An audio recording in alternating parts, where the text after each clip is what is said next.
சகோதரி அவர்களுக்கும் ஆசிரியர் பெருமக்களுக்கும் மாணவ செல்வங்களுக்கும் என் இனிய காலை வணக்கம். நான் இன்று கஷ்டமும் அனுபவம் தங்கி என்ற தலைப்பில் உங்கள் முன் பேச வந்துள்ளேன். பேரறிஞர் ஜார்ஜ் பெர்னானிசியா தனது முதுமை காலத்தில் ஒரு நாள் மிகவும் நெஞ்சு வலியால் அவதிப்பட்ட போது தன்னுடைய மருத்துவருக்கு போன் செய்து நெஞ்சு வலி அதிகமாக இருக்கிறது, உடனே வீட்டிற்கு வருமாறு அழைத்தார். அதற்கு மருத்துவர் தன்னுடைய கிளினிக்கு நிறைய நோயாளிகள் காத்திருக்கிறார்கள், என்னால் வர முடியாது, நீங்கள் கிளினிக்கில் வர வேண்டியதானே என்றார். அதற்கு என்னால் எழுந்து நடக்க முடியவில்லை, காபி போட்டு குடிக்க முடியவில்லை, தொடர்ந்து நிற்க முடியவில்லை என்றார். சரி என்று மருத்துவரும் பெர்னானிசியா வீட்டிற்கு சென்று மாடியில் குடியிருந்த சப்பை பார்க்க படியேறினார். காட்டுள்ள முதியவரான மருத்துவருக்கு மூச்சு விட நெஞ்சை பிடித்தபடி சாரியில் அமர்ந்தார். அதை பார்த்து பதறிய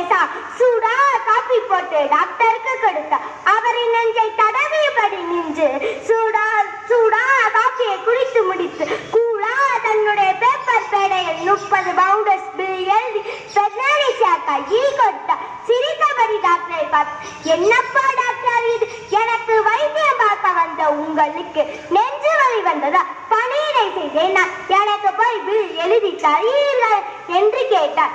மீண்டும் டாக்டர் என்னிடம் போனி என்னவெல்லாம் பிரச்சனை சொன்னீர்கள், எழுந்து நடக்க முடியவில்லை என்று, இப்போது ஓடோடி வந்தீர்கள், காப்பி போட்டு குடிக்க முடியவில்லை என்றீர்கள், எனக்கு காப்பி போட்டு தந்தீர்கள், தொடர்ந்து இருக்க முடியவில்லை என்று சொன்னீர்கள், அரை மணி நேரமா நின்று கொண்டே இருக்கீர்கள், உங்கள் கஷ்டத்தை பார்த்தீர்கள், அவை பெரியதாக இருந்தன, இப்போது உங்கள் கஷ்டத்தை பார்த்தால் மறந்து விட்டது என்றார். எனவே நாமும் எதிரில் வரும் கஷ்டங்களை இடர்பாட்டுக்கள் கருத்தில் கொள்ளாம் வெற்றியை நோக்கி நடைபெறும் என்று கூறி முடிக்கிறேன். நன்றி, வணக்கம்.